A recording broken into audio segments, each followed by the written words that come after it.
한 남자의 인생을 바꾼 숨겨져야 할 달콤한 비밀. 어린 시절 그녀는 내게 하늘에서 내려온 선녀 같았습니다. 그 따뜻함에 기대어 잠들던 밤들, 그리움은 자라나 깊은 갈망이 되었고 마침내 그날이 왔습니다. 그녀의 손길은 뜨거웠고 나의 몸은 달아올랐습니다. 에구, 우리 도련님. 그렇게 몸이 달았어. 이거 어떻게 해야 돼? 그녀의 속삭임과 함께 우리는 금단의 문턱을 넘어섰습니다. 평생 간직할 그 첫 번째 밤. 금요일 밤, 당신만을 위한 은밀한 이야기가 시작됩니다.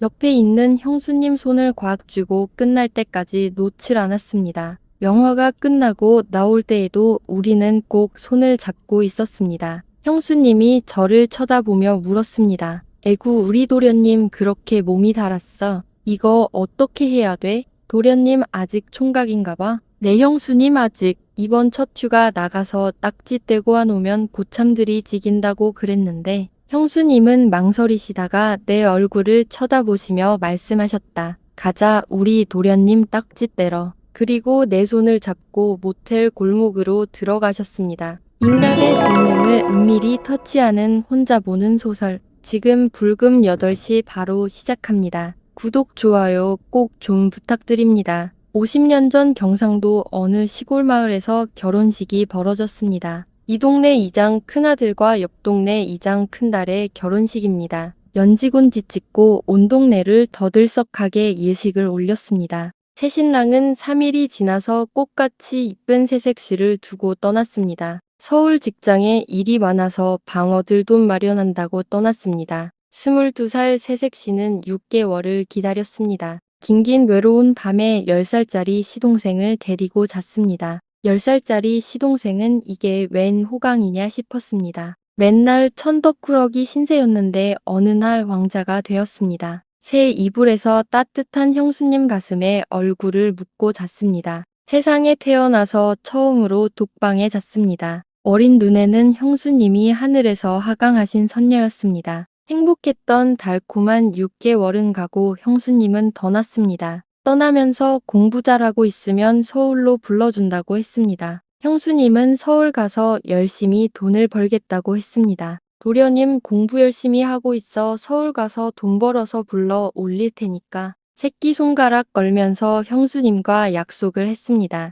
공부 열심히 할 테니까 꼭 서울로 불러달라고. 그리고 시간은 흘렀습니다. 선생님 말씀 잘 듣고 열심히 공부했습니다. 시골 면단위 학교에서 책벌레라는 소리를 들었습니다. 오로지 형수님이 불러주시길 기다리며 열심히 공부했습니다. 설명절에 형님 부부가 귀향할 때만 기다렸습니다. 한 해는 작은 형님 데리고 올라가고, 한 해는 큰 누나 데리고 올라가고, 나는 언제 데리고 올라가려나? 이제 중3이 되었습니다. 그해 봄에 아버지가 간암으로 세상을 떠났습니다. 아버지 유언이 참 기가 막힌 말이었습니다. 아들아, 책 속에 계집이 있고 술이 있다. 열심히 공부하거라. 아버지를 고향집 뒷산에 묻어드리고 형님이 말했습니다. 이제 여기 재산 다 정리해서 온 가족이 서울로 이사가자. 그리고 우리는 고향을 떠나 서울로 갔습니다. 형수님께서 거의 6년 만에 저를 불러주신 것입니다. 서울로 전학을 가보니 시골 촌놈은 완전 기가 죽을 판이었습니다. 그래도 사랑하는 형수님이 계셔서 든든한 힘이 되었습니다. 형님은 화물차 운전을 하고 계셨습니다. 작은 형님과 큰 누나는 구로공단 공장에 다니고 있었습니다. 작은 누나는 여상 2학년으로 전학을 했습니다. 나는 중학교로 갔습니다. 몇 개월이 지나지 않아서 학교에서 학부모를 불렀습니다. 고등학교 원서를 쓴다고 부모님 모시고 오라는 것입니다. 아버지는 돌아가셨고 엄마는 일자무식이라 학교를 갈 수 없습니다. 형님이 바빠서 못 오고 형수님이 대신 왔습니다. 공고에 원서를 써러 왔는데 선생님이 인문계를 가라고 추천했습니다. 공부를 잘하니까 공고 보내기가 아깝다는 것입니다. 형수님이 그 말 듣고 기분 좋아서 인문계로 원서를 썼습니다. 그날 밤 집에 와서 형님과 형수님이 대판 부부싸움을 했습니다. 공고 써라고 했는데 왜 마누라가 마음대로 바꿨냐 하는 싸움입니다.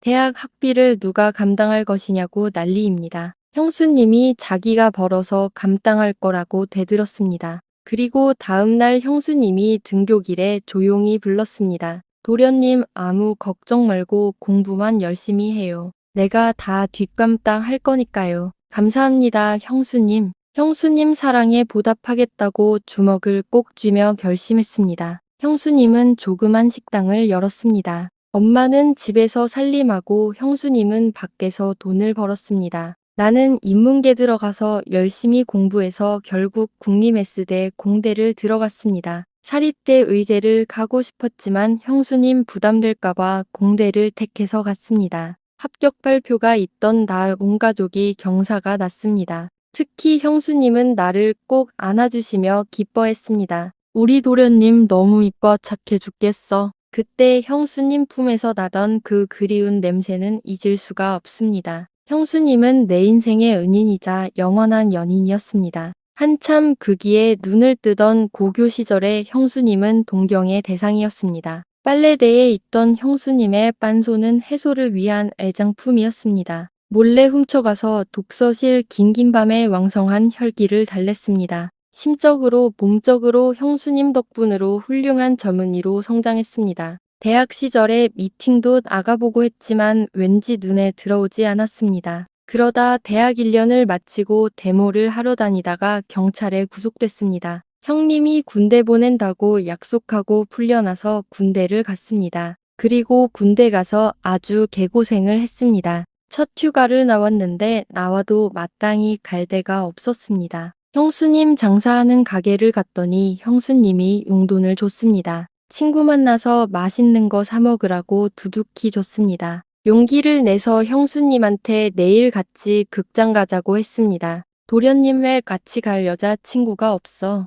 아니요, 나는 형수님하고 가고 싶어요. 제가 같이 가고 싶은 사람은 형수님입니다. 어이구, 우리 최고학벌 대학생 도련님 너무 고마워. 이 나이 든 시장바닥 형수를 그렇게 좋아해. 내저는 형수님을 너무 좋아해요. 알았어, 내일 같이 영화 보러 가자. 그리고 그 다음날 오전에 영화 보러 갔습니다. 오후에 가게 문을 열기로 하고 갔습니다. 둘이 다정인 아란이 앉아서 멜로 영화를 봤습니다. 남녀 배우의 러브씬에서 저는 거의 미치는 줄 알았습니다. 옆에 있는 형수님 손을 꽉 쥐고 끝날 때까지 놓질 않았습니다. 영화가 끝나고 나올 때에도 우리는 꼭 손을 잡고 있었습니다. 형수님이 저를 쳐다보며 물었습니다. 에구, 우리 도련님 그렇게 몸이 달았어. 이거 어떻게 해야 돼? 도련님 아직 총각인가 봐. 네, 형수님 아직. 이번 첫 휴가 나가서 딱지 떼고 안 오면 고참들이 지긴다고 그랬는데 형수님은 망설이시다가 내 얼굴을 쳐다보시며 말씀하셨다. 가자, 우리 도련님 딱지 떼러. 그리고 내 손을 잡고 모텔 골목으로 들어가셨습니다. 깨끗한 곳을 골라서 들어가서 형수님은 제 옷을 정리해 주시고 서두르는 저를 달래서 안정시키고 깨끗이 씻겨주시고 방 안으로 와서 조용히 저의 동생을 이끌어 세웠습니다. 그리고 형수님의 꽃집으로 물어 저의 동생을 달래주시기 시작했습니다. 거의 실신지경에 도달아서 해븐으로 들어가며 저의 동생은 분출했습니다. 형수님의 꽃잎에 마음껏 분출했습니다. 그리고 다시 정리를 하고 본격적인 닭쥐떼기 업무를 시작했습니다. 10살 때 처음으로 느꼈던 그 아련한 아름다움 냄새에 푹 빠졌습니다. 그래, 이 냄새, 이 느낌, 내 영혼의 향수. 단단하고 육중한 저의 동생은 형수님의 작은 꽃잎을 너무 아껴주었습니다. 형수님은 이 생에 다시 없을 기쁨이라고 환호성을 지르셨습니다. 극락이 있다면 이런 것일 것이라고 서로 느끼며 행위에 열중했습니다. 고교 시절부터 형수님 빤소 가지고 노는 것 알았다고 합니다. 막연히 언젠가는 이런 날이 오지 않을까 하고 기다렸다고 합니다. 오랜 세월을 갈망해온 내 바람이 이루어진 순간이었습니다. 우리는 그날 가게 문을 열어야 하기 때문에 아쉽게 끝냈습니다. 형수님은 나에게 절대 비밀을 엄수해야 한다고 조근조근 설명했습니다. 어릴 때부터 형수님 말은 잘 듣기 때문에 꼭 지키겠다고 했습니다. 드디어 나는 총각 딱지를 떼고 부대로 돌아갔습니다. 아무데나 588 같은 곳에 가서 떼지 않고 내 형수님한테 뗐습니다. 가슴 속에 깊이 간직한 비밀이었지만 너무 뿌듯했습니다. 세상에 태어나서 한 사람의 진정한 남자가 된 기분이었습니다. 형수님의 행복을 책임져야 한다고 결심했습니다. 딱지를 떼고 나서 본 세상과 그 전의 세상은 확연히 달랐습니다. 어른이 된 것 같은 기분과 세상은 내 혼자가 아니라는 기분. 이 세상이 나와 형수님을 중심으로 돌아가고 있었습니다. 비록 형수님과 내가 띠동갑 정도로 나이 차이가 났지만 나의 동생 서비스에 만족하고 매달리는 형수님을 보고 나니 서로가 대등한 관계라는 느낌이 들었습니다. 그리고 군대 시절에 휴가를 3번 나왔습니다. 그럴 때마다 형수님의 작은 꽃잎과 제 동생은 즐거운 합궁식을 했습니다. 저는 형수님의 행복한 비밀보디 파트너였습니다. 형수님도 젊고 싱싱한 제 동생이 너무 좋대요. 젊은 시절에 느끼지 못한 여자로서의 행복을 만끽하고 있다네요. 단계 3년을 보내고 제대하고 나와서 복학을 했습니다. 공부에 집중해야 한다고 학교 근처에 원룸을 빌렸습니다. 고교생 과외를 해서 제가 벌어서 학비와 방값을 마련했습니다. 군대 갔다 와서 형수님 알선으로 과외를 시작했습니다. 열심히 가르치니 학부모들 사이에 입소문이 나서 많이 들어왔습니다. 시간이 없어서 제가 골라가며 될 만한 애만 과외를 했습니다. 원룸도 형수님이 알아서 신축으로 찾아주었습니다. 아늑하고 조용하고 옆방 소음 안 들리는 구석진 방으로 택했습니다. 물론 우리 형수님의 은밀한 의도가 있었습니다. 원룸에 이사 가던 날 엄마가 따라간다고 하는 걸 형수님이 말렸습니다. 자기가 따라가서 깨끗이 마무리할 테니까 어머님은 다음날 오시라고. 그리고 우리는 둘이 가서 깨끗하게 청소를 하고 아삿짐을 넣었습니다. 새 침대에 새 이불에 새 책상이 준비되어 있었습니다. 형수님은 맛있게 저녁을 일찍 차려주셨습니다. 더 맛있는 거 달라고 보채는 저를 달래서 샤워를 시켜주셨습니다. 특히 제 동생은 아주 정성 들여 향수빈으로 씻어주셨습니다. 그리고 우리는 신혼부부같이 새집 새방에서 초야를 치렀습니다. 그날의 행복하고 짜릿한 느낌은 영원히 잊을 수가 없습니다. 마음껏 흡입하였던 형수님의 작은 꽃잎의 내음은 잊을 수가 없습니다. 나는 따뜻한 형수님의 배려 아래 편안하게 대학을 졸업했습니다. 그리고 대기업에 취직을 했습니다. 형수님이 알아봐준 지금의 착한 와이프를 만나서 결혼했습니다. 그리고 아들 놓고 딸 놓고 행복하게 살았습니다. 직장 생활도 순탄하게 쭉쭉 승진하며 했습니다. 내일 모레 정년 퇴직을 앞두고 있습니다. 이제 내 나이 60이 되었습니다. 좋은 시절을 만나서 좋은 인연을 만나서 잘 살았습니다. 큰 형님은 10년 전에 술 때문에 떠났습니다. 형제 조카들 다 잘 살고 있습니다. 우리 소중한 형수님도 70객이 되었습니다. 우리는 오래전에 관계를 정리했습니다. 와이프가 의심하는 눈치가 보여 바로 서로 마음 정리를 했습니다. 사실 남녀 관계라는 게 어느 정도 나이가 드니까 통제가 되었습니다. 마음으로만 사랑하면 된다고 느꼈습니다. 지극히 서로를 아끼는 심정으로 형수님과 저는 세월을 보냅니다. 아버지 유언의 책 속에 술과 계집이 있다. 이 유언은 틀렸습니다. 인내하고 순종하는 곳에 편안한 인생이 있다. 나는 그렇게 내 자식들에게 유언을 할 것입니다. 오늘도 형수님께 문자를 보냅니다. 오늘도 잘 계시나요? 형수님, 네 도련님, 오늘도 편안하세요. 내 인생에서 가장 소중한 인연이 있다면 우리 형수님입니다. 오늘 이야기는 여기까지입니다.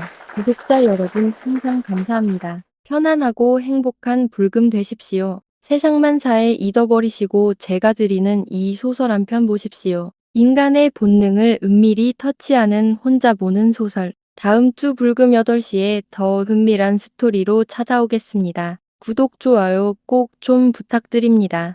이야기의 전개를 심리학적 시각에서 바라보면 인간의 본능, 애착, 그리고 금기에 대한 복잡한 감정이 한 사람의 성장 과정에서 어떻게 얽히고 풀리는지를 잘 보여줍니다. 저는 심리학자이자 기자의 시각에서 이 사연을 분석하자면 주인공의 경험은 단순한 스캔들이나 자극적인 이야기로만 볼 수 없고 어린 시절의 결핍, 애착 대상에 대한 집착, 그리고 성적 각성이 한데 얽혀 만들어진 복합적인 심리 드라마라고 생각합니다. 특히 시동생과 형수의 관계는 보통의 가족 관계를 넘어서 심리적, 정서적 의존 관계로 발전했고, 이는 주인공에게 긍정적 동기 공부에 대한 열정, 삶의 목표를 제공했지만 동시에 도덕적 윤리적 혼란을 안겨주었을 가능성이 큽니다. 형수가 보여준 헌신과 보호는 안정애착 secure attachment를 형성하는 데 도움을 줬지만 그 관계가 성적으로 발전하면서 금기와 욕망 사이의 갈등이 주인공의 자아 형성과 관계관에 어떤 영향을 주었는지 고민해 볼 필요가 있습니다. 이런 관계는 시간이 흘러 서로 마음을 정리한 후에도 내면 깊숙이 영혼의 향수처럼 남아 주인공의 삶을 지탱하는 정신적 자원이 되었다고 볼 수 있습니다. 하지만 여기에는 과연 이 경험이 주인공의 인생에서 진정한 성장으로 이어졌는가? 아니면 특정 감정에 묶인 채 살아온 것은 아닌가? 라는 심리학적 질문이 남습니다. 여러분은 어떻게 생각하시나요? 이런 관계를 순수한 사랑으로 볼 수 있을까요? 아니면 해결되지 않은 욕망의 연장선으로 보아야 할까요? 가족 관계 안에서 형성된 이해착이 주인공의 인생 선택에 어떤 영향을 미쳤다고 생각하시나요? 이제 독자 여러분의 다양한 생각이 궁금합니다. 여러분은 이런 관계를 어떻게 보십니까? 댓글로 의견을 남겨주세요. 이어서 다음은 이 이야기를 들은 사람들의 반응입니다. 1. 보수적인 입장, 강한 비판. 저는 50대 중반의 평범한 회사원입니다. 솔직히 오늘 이야기를 들으면서 마음이 굉장히 불편했습니다. 아무리 옛날 시골에서 일어난 일이라고 해도 형수와 시동생 사이의 관계가 이렇게 발전했다는 것은 도덕적으로 용납하기 힘듭니다. 특히 미성년 시절부터 형수에 대한 동경을 키우고 결국에는 가족관계 속에서 금기를 넘는 행동까지 갔다는 점은 현대 사회에서는 문제로 볼 수밖에 없습니다. 물론 당시의 배경, 가난과 외로움, 서로 의지할 수밖에 없었던 상황은 이해하지만 그 상황이 잘못된 관계를 정당화할 수는 없습니다. 지금 세대의 젊은이들이 이런 이야기를 로맨스로 받아들이면 안 된다고 생각합니다.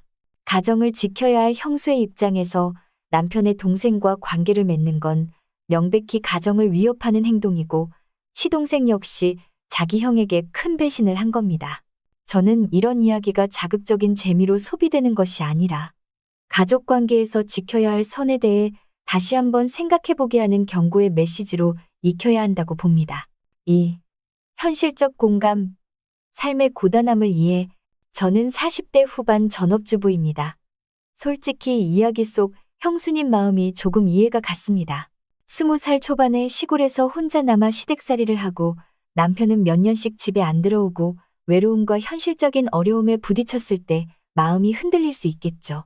그 시절 여성들은 감정적 성적 욕구를 이야기할 수도 없고 모든 걸 참으면서 살아야 했습니다. 형수님이 시동생을 의지한 건 물론 잘못일 수 있지만 그만큼 그 시대 여성들의 고립감이 컸다는 증거일지도 모릅니다. 오늘날 같으면 친구를 만나거나 상담을 받거나 심리적 지원을 받을 수도 있지만 50년 전에는 그런 선택지가 없었으니 그 관계가 유일한 탈출구가 된 거겠죠. 저는 이 이야기를 비난만 하기보다는 그 시대의 여성들이 얼마나 외롭고 힘들었는지를 돌아보는 계기로 삼고 싶습니다. 3. 중립적 분석. 심리적 관점에서 저는 50대 심리 상담사입니다. 이 이야기는 단순한 불륜 스토리가 아니라 한 개인의 성장 서사로 볼 수도 있습니다. 어린 시동생에게 형수님은 모성적 대상이었고 보호자이자 교육자였으며 정서적 애착의 대상이었습니다. 애착 관계가 강하게 형성되면 청소년기에 이 애착이 성적 감정으로 전환될 가능성이 충분히 있습니다. 심리학적으로 이는 오이디푸스 콤플렉스와 유사한 양상을 보입니다. 시동생이 형수님을 통해 성을 배우고 자신감을 얻고 결국 성공적인 사회인으로 성장했다는 점에서 이야기가 한 개인의 자기서사로 작동합니다. 하지만 이것이 보편적으로 모범이 될 수 있는 관계라고 보기는 어렵습니다. 중요한 건 감정의 흐름을 이해하고 이런 관계에서 생길 수 있는 트라우마나 죄책감 문제를 어떻게 치유할 수 있는지 논의하는 것입니다. 4. 비판적 풍자, 냉소적 반응. 저는 50대 직장인인데 솔직히 이런 이야기는 요즘 시대에도 막장 드라마에서나 나올 법한 스토리입니다. 형수님이 시동생과 모텔에 가는 장면이라니 마치 인터넷 소설이나 자극적인 웹툰 같아요. 사람들은 이런 걸 읽으면서 흥미를 느끼지만 실제로 주변에서 일어나면 엄청난 가정 파탄으로 이어질 문제입니다. 이야기를 듣고 있으면 주인공은 이 관계를 자기 인생의 가장 큰 자랑처럼 이야기하지만 저는 오히려 형님이 불쌍해집니다. 형은 평생 모르고 살았을까요? 알았다면 어떤 기분이었을까요? 저는 이 이야기를 하나의 판타지로 보려고 합니다. 현실에서 이런 일이 벌어지면 정말 심각한 문제니까요. 5. 감성적 반응, 눈물 섞인 이해. 저는 50대 초반이고 시골에서 태어나 자랐습니다. 그래서 이 이야기의 배경이 너무 생생하게 느껴졌습니다. 외로운 시골밤, 남편 없는 새댁의 심정, 어린 시동생의 설렘 듣다 보니 괜히 마음이 아려왔습니다. 물론 도덕적으로는 옳지 않지만 두 사람이 서로에게 전부였던 그 시절의 모습이 마음에 남습니다. 특히 형수님이 시동생의 학비를 책임지고 그의 인생을 위해 희생하는 장면에서 눈물이 났습니다. 사람 사는 게 원래 이렇게 복잡하고 깨끗하지만은 않다는 걸 다시 느꼈습니다. 저는 이 이야기를 통해 인간적인 연민을 느꼈고 나이 들어서도 서로 안부를 묻는 두 사람의 관계가 조금은 아름답다고 생각했습니다. 6. 현실주의적 반응, 책임 강조. 저는 50대 중반 가장입니다. 제 입장에서 보면 이 관계는 사랑이라기보다 책임 회피입니다. 형수님은 남편의 아내이고 가정을 지켜야 하는 사람입니다. 시동생은 형을 존중해야 하는 입장입니다. 하지만 두 사람 모두 욕망에 충실했고 결과적으로 형을 배신한 겁니다. 물론 결과적으로 주인공은 성공했고 가정을 꾸렸지만 만약 형이 중간에 알았다면, 만약 아내가 눈치를 챘다면 가정이 산산조각 났을 겁니다. 저는 이 이야기를 듣고 책임감에 대해 다시 생각하게 됐습니다. 인간이 본능에 충실할 수도 있지만 그걸 제어하고 지켜야 할 선이 있다는 걸 잊으면 안 됩니다. 7. 해학적 반응, 웃음으로 넘기기. 저는 50대 자영업자입니다. 솔직히 이야기가 너무 자극적이라서 처음에는 황당했는데 듣다 보니 웃음이 나오더군요. 이렇게 솔직하고 대담하게 자기 과거를 말하는 사람이 있다니 대단합니다. 특히 총각딱지를 형수님에게 뗐다는 대목에서 깔깔 웃었습니다. 물론 현실에서 이건 큰 문제지만 그냥 하나의 성인담화로 생각하면 재미있습니다. 옛날 어른들이 말하던 촌스러운 사랑 이야기 버전 같아요. 너무 심각하게 받아들이기보다는 인생의 희로애락 중 하나로 가볍게 넘기고 싶습니다. 8. 사회적 시각, 세대 차이 강조. 저는 50대 후반 교사입니다. 저는 이 이야기가 오늘날 청소년들에게 어떤 메시지를 줄지 걱정됩니다. 요즘 세상은 젠더 감수성과 윤리에 대해 훨씬 더 민감합니다. 만약 학생들이 이런 이야기를 그냥 로맨스로 받아들인다면 위험합니다. 교사로서 저는 이런 이야기를 익히면 경계해야 할 관계, 가족 내 경계 존중에 대해 토론할 것 같습니다. 세대 차이가 커서 옛날 사람들은 이런 걸 그냥 삶의 일부로 받아들였을지 몰라도 지금은 반드시 비판적으로 볼 필요가 있습니다. 9. 철학적 성찰, 인간의 본능 논의. 저는 50대 독서 모임 회원입니다. 이 이야기를 들으면서 인간의 본능에 대해 다시 생각했습니다.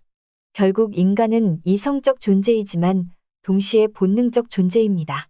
형수와 시동생의 관계는 금기지만 그만큼 강한 욕망이 있었기에 가능했을 겁니다. 저는 이 이야기를 선악의 잣대보다는 인간의 욕망이 어떻게 삶의 궤적을 바꾸는지를 보여주는 사례로 봅니다.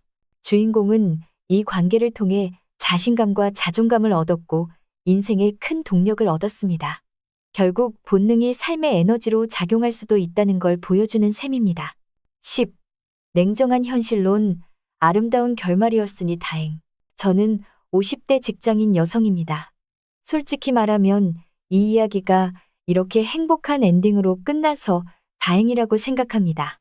만약 주인공이 실패하거나 형님이 중간에 알게 되어 비극적인 결말이 났다면 완전히 다른 이야기였을 겁니다. 저는 이 관계가 위험했지만 결과적으로 두 사람 모두 상처 없이 나이 들어서 서로 안부를 묻는 관계로 남았다는 점에서 차라리 다행이라고 생각합니다. 현실에서는 이런 일이 대부분 비극으로 끝나죠. 그래서 이 이야기는 한 편의 소설로만 즐기는 게 좋다고 봅니다. 오늘 이야기를 통해 느낀 점은 두 가지입니다. 첫째, 한 사람의 성장 뒤에는 늘 누군가에 보이지 않는 헌신과 희생이 있다는 것. 둘째, 사랑과 욕망은 시간이 지나도 마음속 깊이 흔적을 남긴다는 것입니다. 여러분은 이 이야기를 어떻게 보셨나요? 생각을 댓글로 남겨주세요. 읽어주셔서 감사합니다. 다음 주에도 더 흥미로운 이야기로 찾아뵙겠습니다.